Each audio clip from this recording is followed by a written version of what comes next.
Bienvenue sur AG News. Aujourd'hui, nous allons explorer ensemble les 10 actualités IA marquantes de ce 23 juin 2025.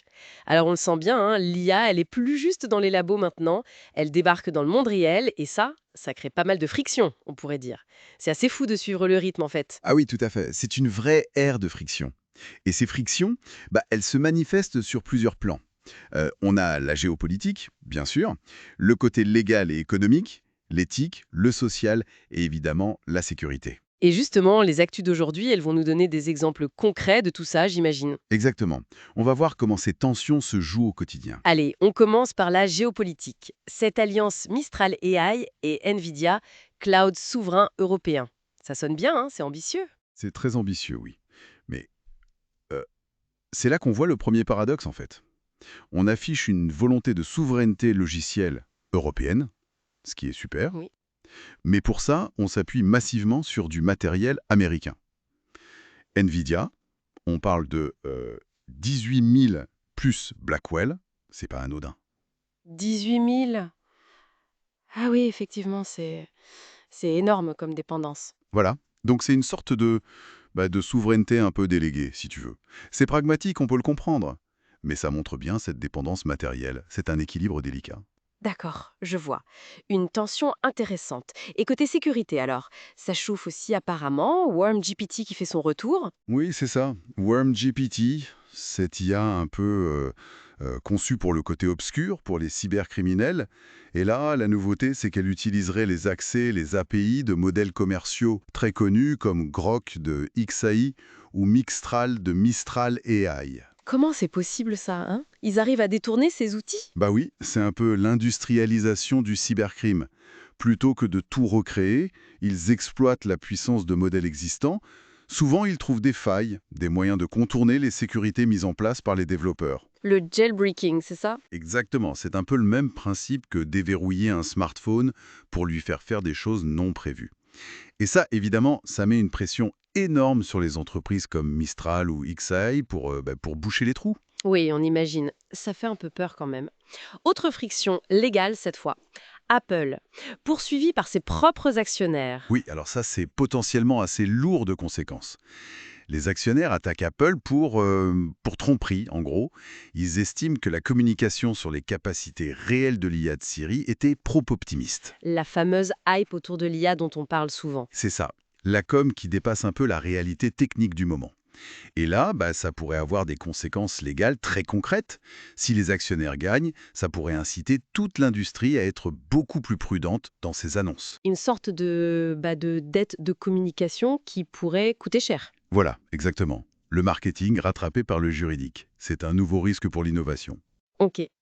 On passe du juridique à la recherche fondamentale, une avancée en informatique quantique à l'université d'Osaka, correction d'erreurs, état magique.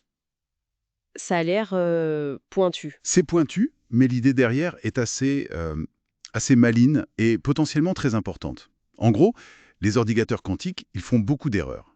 C'est leur nature. Pour les rendre utiles, il faut corriger ces erreurs. Le qubit physique pour avoir quelques qubits logiques stables. L'équipe d'Osaka, elle, a trouvé une méthode, un peu comme un algorithme, de correction, qui est beaucoup plus efficace. Ils appellent ça niveau zéro de distillation d'état magique.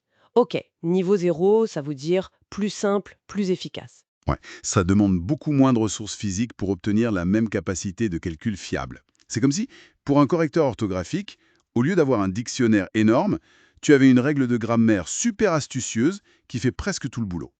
Ah ok, je vois l'analogie.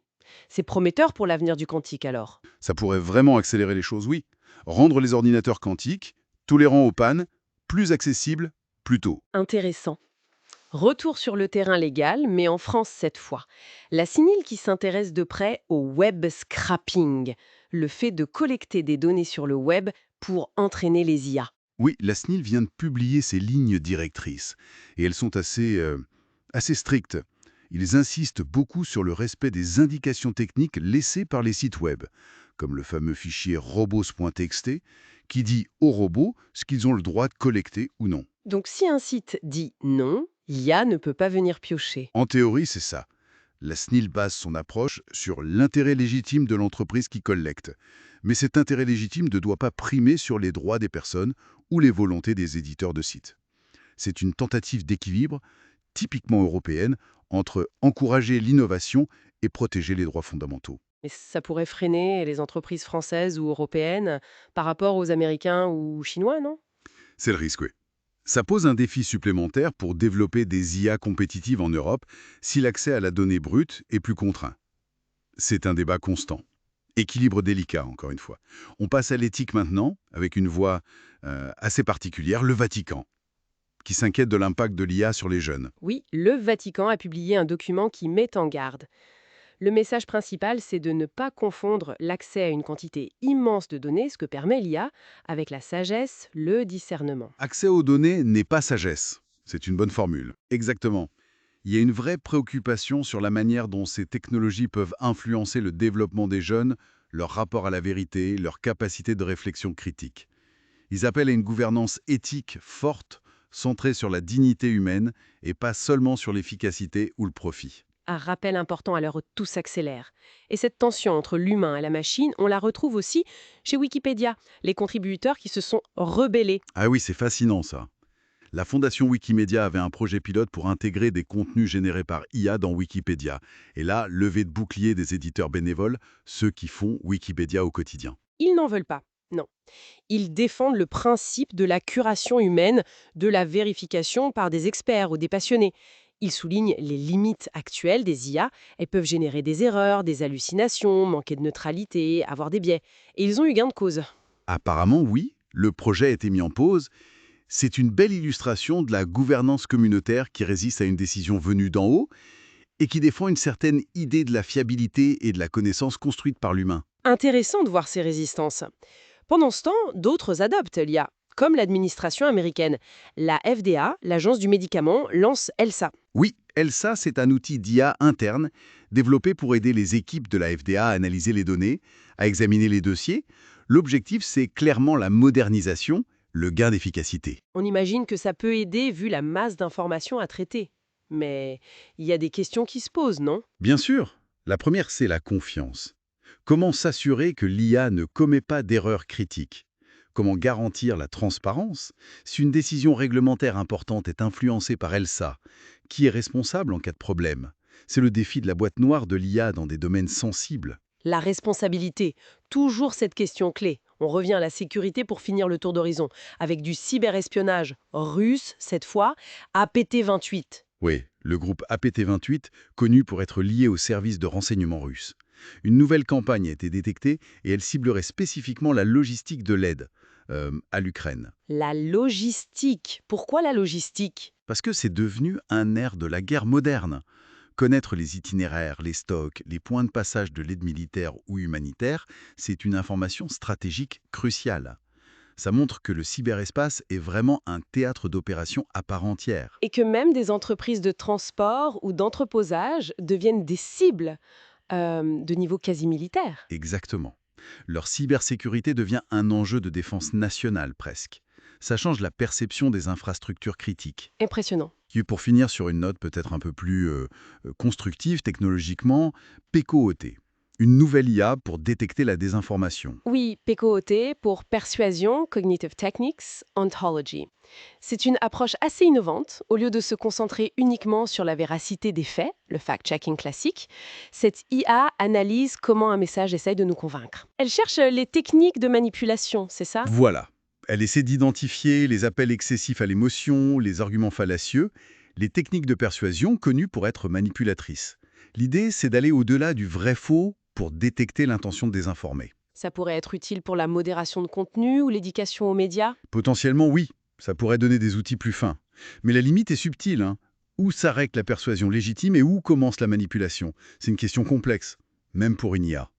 Encore un équilibre à trouver. Bon, si on résume cette semaine riche en actualité, on voit bien ces lignes de faille, ces frictions partout, hein. Absolument.